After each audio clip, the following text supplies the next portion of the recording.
আসসালামু আলাইকুম। Impel building ডিজাইনে আপনাদের সবাইকে স্বাগতম। আশা করি আপনারা সবাই ভালো আছেন। আজকের এই ভিডিওতে আমরা দেখব মাঝারি সাইজের জমির উপর তৈরি করা খুব সুন্দর এবং আধুনিক একটা দুইতলা বাড়ির ডিজাইন। এই বাড়িটির মোট ফ্লোর এরিয়া হচ্ছে 1224 স্কোয়ার ফুট, অর্থাৎ বাড়িটির দৈর্ঘ্য 36 ফুট এবং প্রস্থ হচ্ছে 34 ফুট। আর যদি আমরা জমির হিসাব শতকে করি তাহলে পরিমাণ দাঁড়ায় 2.8 শতক বা শতাংশ, এবং কাঠা হিসাব করলে হয় প্রায় 1.7 কাঠা। ভিডিওর শুরুতেই আপনারা বাড়িটির সুন্দর 3D এক্সটেরিয়র ডিজাইন দেখতে পাচ্ছেন। বাড়িটির সামনে আধুনিক স্টাইলের এলিভেশন ডিজাইন করা হয়েছে, যা দেখতে অনেক আকর্ষণীয়। বিশেষ করে বাড়িটার সামনের বারান্দা, জানালার ডিজাইন এবং কালার কম্বিনেশন বাড়িটির সৌন্দর্যকে আরো বাড়িয়ে তুলেছে। আমরা এই ভিডিওতে বাড়িটার সম্পূর্ণ বাইরের ডিজাইন চারপাশ থেকে দেখাবো, অর্থাৎ সামনের ভিউ, দুই পাশের ভিউ, পেছনের ভিউ এবং ছাদের টপ ভিউ ইত্যাদি বিস্তারিত দেখাবো, যাতে আপনারা বাড়িটি সম্পর্কে পুরা একটা পরিষ্কার ধারণা পান। এরপর আমরা বাড়িটার ইন্টেরিয়র ফার্নিচার লেআউটের জন্য এটা 3D ফ্লোর প্ল্যানটা দেখাবো, এবং এটা ডাইমেনশন গুলো ভালোভাবে বোঝার জন্য 2D ফ্লোর প্ল্যানও দেখাবো। এরপর প্রতিটি রুমের মাপঝুক সহ, এখানে সিঁড়ির মাপ সহ ইত্যাদি বিস্তারিত আলোচনা করব।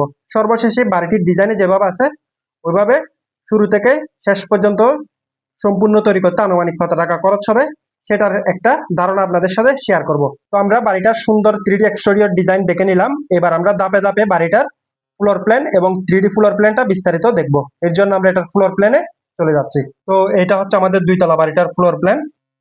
প্রথমে আমরা এটার গ্রাউন্ড ফ্লোর প্ল্যান এবং ফার্স্ট ফ্লোর প্ল্যানটা 2D প্ল্যান ডাইমেনশন সহ বিস্তারিত দেখব।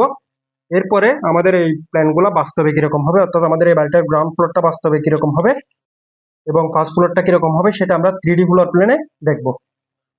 প্রথমে আমরা ডাইমেনশন গুলো দেখে নিই। তো এটা হচ্ছে আমাদের গ্রাউন্ড ফ্লোর প্ল্যান, অর্থাৎ নিচতলা। আমাদের এই প্ল্যানের ফ্লোর এরিয়াটা হচ্ছে, অর্থাৎ ডাইমেনশনটা হচ্ছে এই কোণা থেকে এই কোণা পর্যন্ত প্রস্থ হচ্ছে 34 ফুট, আর এই কোণা থেকে এই কোণা পর্যন্ত লম্বায় দৈর্ঘ্য হচ্ছে 36 ফুট। এরপরে এটা হচ্ছে আমাদের এন্ট্রি হবে সিঁড়ির নিচ দিয়ে, এদিক দিয়ে এন্ট্রি হবে। তো আমাদের সিঁড়ির মাপটা হচ্ছে, সিঁড়ি ঘরের মাপটা 8 ফিট বাই 17 ফিট 2 ইঞ্চি। এরপর আমাদের এই বাড়িতে এন্ট্রি হচ্ছে এদিক দিয়ে ড্রয়িং রুম দিয়ে, আর এদিকে ডাইনিং রুম দিয়েও একটা এন্ট্রি আছে। ড্রয়িং রুম দিয়ে যদি আমরা এন্ট্রি করি, আমাদের ড্রয়িং রুমের মাপটা হচ্ছে 12 ফিট 2 ইঞ্চি বাই 13 ফিট 10 ইঞ্চি।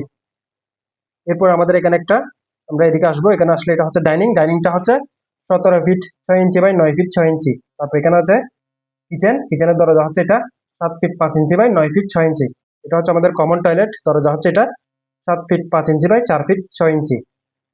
তারপর এটা হচ্ছে আমাদের বেডরুম নাম্বার 1। দরজা হচ্ছে এটা 14 ফিট 4 ইঞ্চি বাই 11 ফিট। এটার সাথে একটা attach toilet 7 feet 5 inch by 4 feet 7 inch. তারপরে bedroom number 2, 14 feet by 11 feet, একটা attach toilet 4 feet by 7 feet. তারপর এটা হচ্ছে আমাদের বেডরুম নাম্বার 3। দরজা হচ্ছে এটা 12 ফিট 2 ইঞ্চি বাই 13 ফিট 10 ইঞ্চি। এটা হচ্ছে আমাদের গ্রাউন্ড ফ্লোর প্ল্যান। আমাদের ফার্স্ট ফ্লোর প্ল্যানটাও একই রকম, সবকিছু একই থাকবে, শুধু আমাদের এখানে বেডরুম গুলা বাড়বে, বেডরুম গুলা আর ড্রয়িং রুমটা পাশে বাড়বে, আর এখানে ক্যাবিনেট হবে, বারান্দা বেলকনি হবে। এই এতটুকুই হচ্ছে আমাদের এখানে ফার্স্ট ফ্লোরে পরিবর্তন হবে। আমাদের ড্রয়িং রুমটা তাহলে হয়ে যাবে কত, 13 ফিট 2 ইঞ্চি বাই 13 ফিট 10 ইঞ্চি।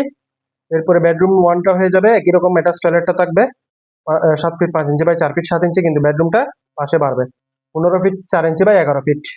এই যে পেছনের দিকে একটা বারান্দা বেলকনি হবে। তারপর এটাও ড্রয়িং রুমের সামনের দিকে একটা বারান্দা হবে। এরপরে bedroom number 2, 15 feet by 11 feet, পেছনের দিকে একটা বারান্দা হবে, আর এখানে ক্যাবিনেট।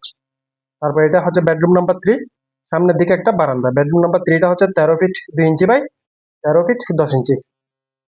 এটা হচ্ছে আমাদের ফার্স্ট ফ্লোর প্ল্যান। এবার আমাদের এই বাড়িটা বাস্তবে দেখতে কিরকম হবে সেটার জন্য আমরা 3D প্ল্যানটা দেখবো। তো 3D প্ল্যানে প্রথমে আমরা গ্রাউন্ড ফ্লোরটা দেখি। আমাদের গ্রাউন্ড ফ্লোর হচ্ছে এই যে এটা, এখানে সবকিছু একই রকম আছে, কিন্তু এটা বাস্তবে এখানে ফার্নিচার সহ কিভাবে হবে সেটা আপনারা এখানে দেখতে পাচ্ছেন। এরপর আমরা ফার্স্ট ফ্লোর প্ল্যানটা দেখবো। তো এটা হচ্ছে আমাদের ফার্স্ট ফ্লোর প্ল্যানটা, এরকম হবে। সিঁড়িঘর 8 ফিট বাই 17 ফিট 2 ইঞ্চি।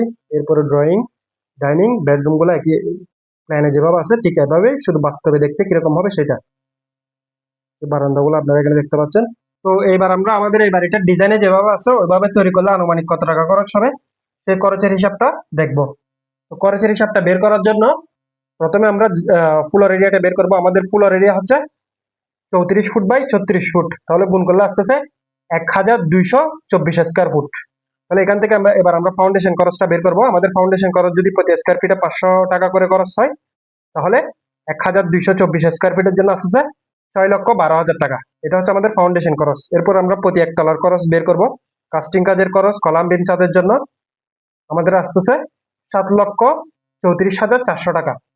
এরপরে ফিনিশিং কাজের খরচ, বাকি যে কাজগুলো আছে সেগুলো আমাদের খরচ আসতেছে প্রতি স্কোয়ার ফিটে 1,000 টাকা করে হলে 12,24,000 টাকা। এবার যদি আমরা একটা টোটাল হিসাব করি, কাস্টিং কাজের খরচ 7,34,400 যোগ ফিনিশিং কাজের খরচ 12,24,000 টাকা। এটা যোগ করে যেটা আসবে সেটাকে 2 দ্বারা গুণ করবো, কারণ এটা 2 তলা বাড়ি। তারপরে সেটার সাথে যোগ করবো হচ্ছে ফাউন্ডেশন খরচ। টোটাল করলে আমাদের আসতেছে 45,28,800 টাকা।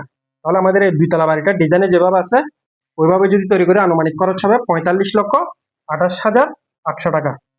আমাদের আজকের ভিডিওটা এতটুকুই। আমি এখানে বিদায় নিচ্ছি। আল্লাহ হাফেজ।